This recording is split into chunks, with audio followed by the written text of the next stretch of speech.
Today we are going to learn about pollen-pistil interaction. So pollen-pistil interaction, what is pollen-pistil interaction? So it is an interaction between the pollen grains and the carpel, especially the stigma. So the interaction between the pollen, when it gets deposited on the stigma, so the interaction it takes place and the development of the pollen through the pollen tube, it leads and enter to the ovule. So now this interaction details we are going to learn. So pollen-pistil interaction begins from pollination and ends on fertilization. It begins on pollination and ends on fertilization. Now the pollen grains get deposited on the stigma, and here is a chemical reaction takes place between the pollen and the stigma. Now all the different kinds of pollen grains may be land on the stigma, because it is not necessary that the same, what we can say, the compatible or the required pollen only will get deposited on the stigma. Because of the air pollination and because of the event which is of the pollens of the different species may get land up on the stigma. So now this stigma will decide, stigma has the ability and it will decide which pollen to get germinate or to develop the pollen tube and the male gametophyte to be reached to the ovule for fertilization. So even those pollen which are not compatible, which are not from the same species, so those pollens will never get developed on the stigma. Stigma will never allow. So this ability for the development of the pollen and formation of the pollen tube and male gametophytes to pass through the style to ovary and ovule, so this ability is only decided by the stigma. So stigma will take this judgment. So this ability has with the stigma. So stigma always helps in the interaction or helps in the development or germination of the pollens of the intraspecific. Intraspecific means what? Intraspecies. So it is the pollen of the same species if deposit on the stigma. So only that pollen which is compatible and that is stigma allowed. So how this phenomena takes place? So stigma has some special proteins, and because of these special proteins, this recognition of the compatible intraspecific pollen, and then that allows the germination of the pollen to develop into the pollen tube. And those which is unwanted, those which is not compatible, those which is from the other species, which is not of the same, then these pollens are never get developed on the stigma.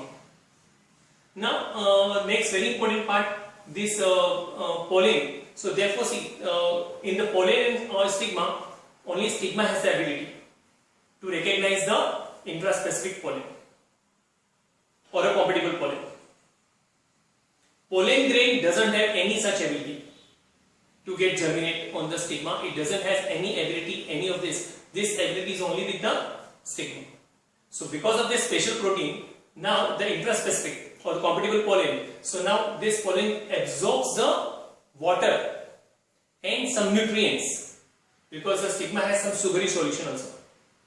So therefore this pollen absorbs the water and the nutrients from the stigma, and now the vegetative cell, the vegetative nucleus, there is a tube nucleus, so that protrude through the germ pore out of exine on the stigma and enter into the style, and that it carries the cytoplasm. So this is the germination of pollen tube.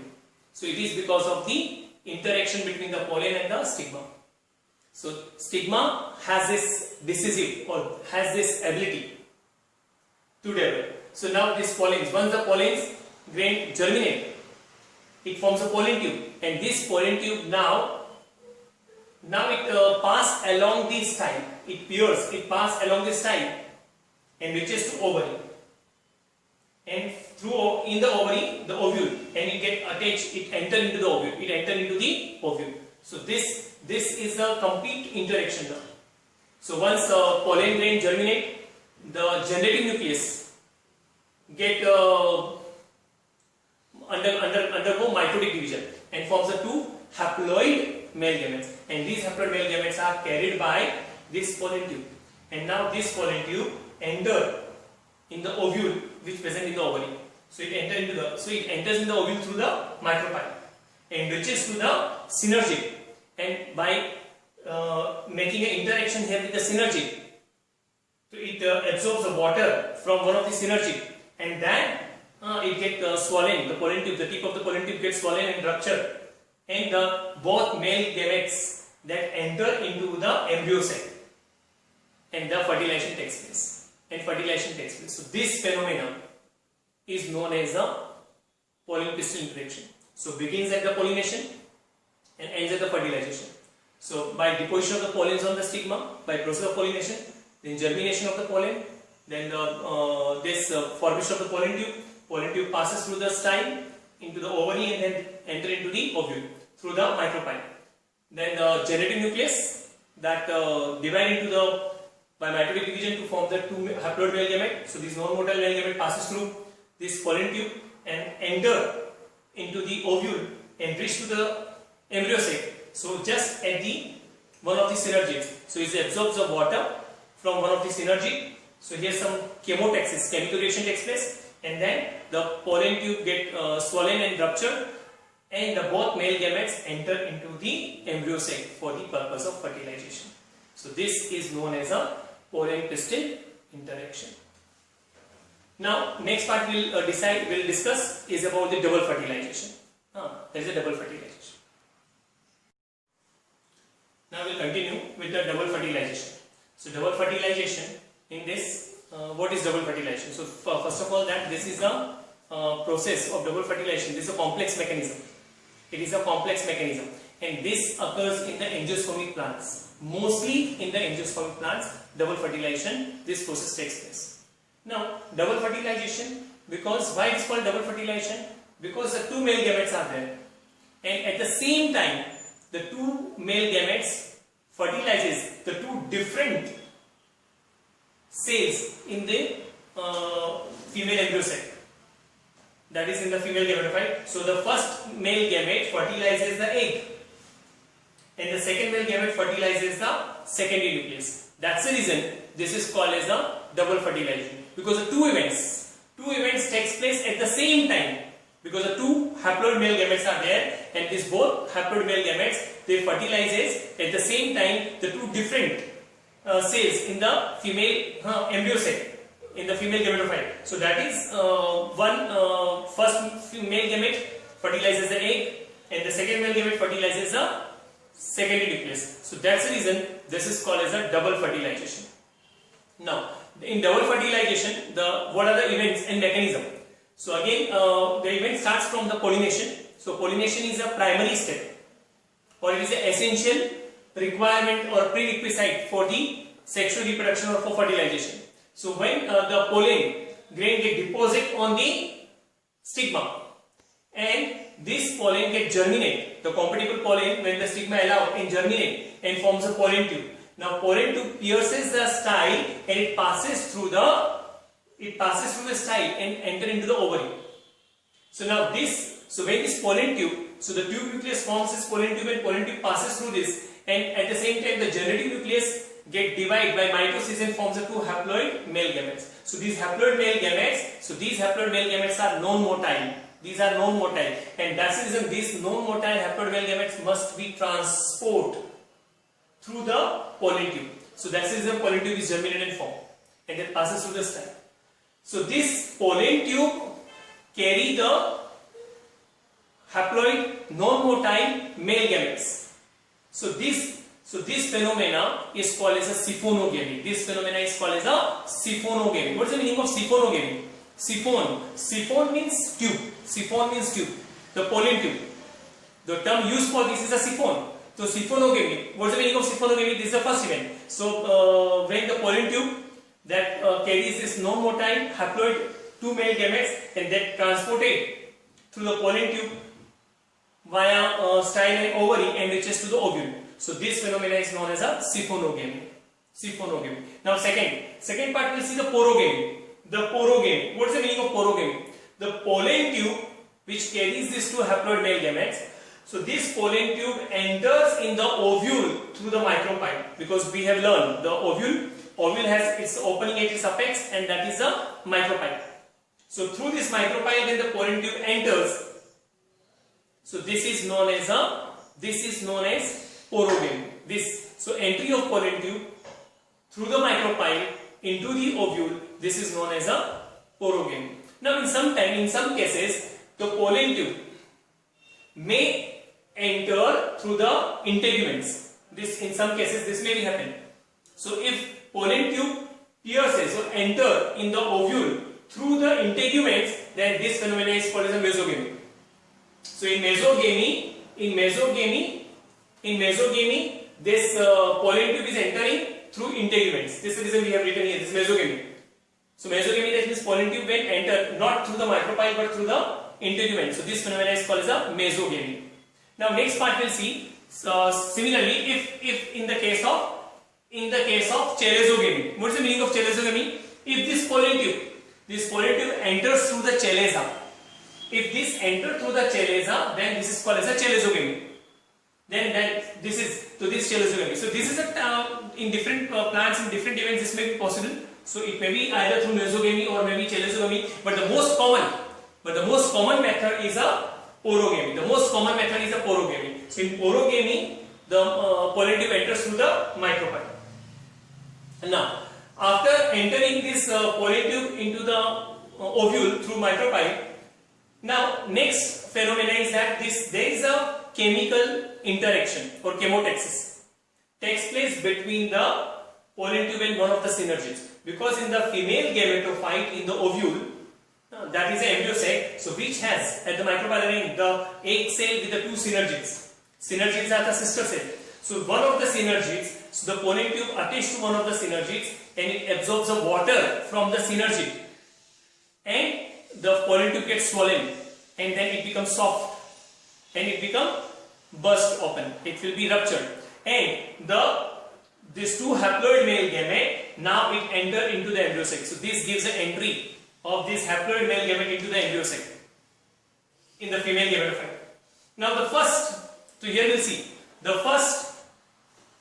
this first male gamete, it comes and fertilizes the egg. This comes and enter into the egg.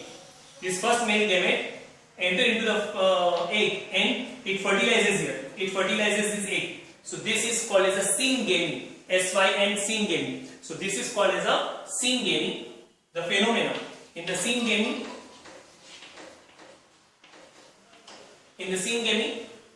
because syng means similar. The two opposite gametes or two different gametes. That's one is a female gamete. Female gamete is the egg, and the first haploid non-motile male gamete. So this male gamete and the female gamete they unite. So they get fused. So this fertilization. So this fertilization is called as a syngamy. This is called as a syngamy.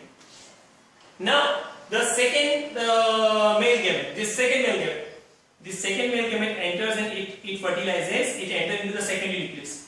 This enters into the secondary nucleus, and in secondary nucleus it fertilizes it and now becomes a 3 haploid nuclei. So this fertilizing the secondary nucleus. So this is the second fertilization, and now it develops. So because the 3 haploid nuclei are there, so these have 3 haploid nuclei. So therefore it is called as a triploid body. This is called as a triploid body. The second male gamete enter and it fertilizes the secondary nucleus. This fertilizes the secondary nucleus. So this develops the pain. This is known as a pain, because here the triple body are there, because already the haploid nucleus are present in the secondary nucleus, and now this is the third haploid nucleus from the second male gamete. So this total therefore is called as a triploid body, and this triploid body is known as a pain. What is a pain? Primary endospermic nucleus. Now this primary endospermic nucleus, this is going to develop into the endosperm for the storage of the food in the seed. Now whereas the first main nucleus which fertilizes the egg, so that leads to the development of the embryo. So from the egg fertilization, the syngamy, so syngamy leads to the development of the embryo, and the fertilization of the secondary nucleus, that leads to the primary endospermic nucleus, and that develops into the endosperm. So now this is the phenomena or the different events which takes place in the double fertilization. So what are the phenomena in double fertilization we have seen? From the after pollination, formation or development of the pollen tube, and the two haploid male gametes are transported through it. So these phenomena from here. So the first was the siphonogamy. This siphonogamy. So that is the transport of the haploid male gamete through the pollen tube. Second is the porogamy, entry of the pollen tube through the micropyle into the ovule. And third is the syngamy. So that is the first male gamete fertilizes the egg to form a syngamy, develop into embryo, and then the second male gamete fertilizes the secondary nucleus. So this triple body or triple fusion, this develop known as the pain, and they develop into the endosperm. So these are the different events takes place in the double fertilization. Now what's the significance of this double fertilization? So as already I have said, double fertilization is a complex phenomena seen in the angiospermic, most of the angiospermic plant. Second, this allows the after pollination, the formation of these, what we can say, this pollen tube or a germination of pollen tube, and this generative nucleus that undergo mitosis to form the two haploid nuclei. So that passes through this pollen tube. So siphonogamy, porogamy, syngamy, the formation of the development of the embryo and the endosperm. So because after fertilization, ovule become a seed and ovary become a fruit. So in the ovule, so this first fertilization, there is a syngamy that develop into by the process of embryogenesis into the development of embryo, and the endosperm. In diploid plant, the storage of food in both of the cotyledon, whereas in the monopod plant, the storage of the food in the endosperm. So this food storage is required because when the seed get germinate in the soil, after sowing the seed into the soil, the seeds when get germinate. So therefore, this embryo needs the nourishment for the development into the new plant. So at that time, the nourishment is provided through whatever is the storage of the food into this seed. So this is all about the phenomena of the double fertilization. Thank you very much.